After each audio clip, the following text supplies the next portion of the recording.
ঠিক আছে তো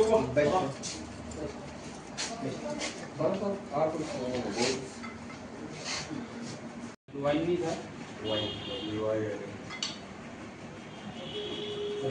মোবাইল নাম্বারটা আছে এই ভদ্রলোকগুলো একটা খবর আছে অফিসিলা জীবন ছেলেবাড়িতে অবৈধ মদ মজুদ আছে।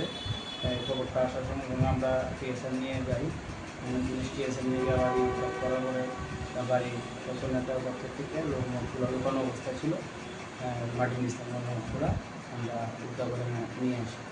ভেরিয়াস টাইপ ছিল 260 বোতল মোটামুটি। আনুমানিক বাজার মূল্যটা কত হবে স্যার? আনুমানিক বাজার মূল্যটা তো আমার ঠিক জানা নেই, অত অ্যাপ্রক্স 50,000 আপ। আচ্ছা, মানে কার বাড়ি থেকে উদ্ধার হয়েছে? জীবনশীল বাবা আইনগত কি কোনো ব্যবস্থা নেওয়া হবে? আইনের ব্যবস্থা নেওয়া হবে।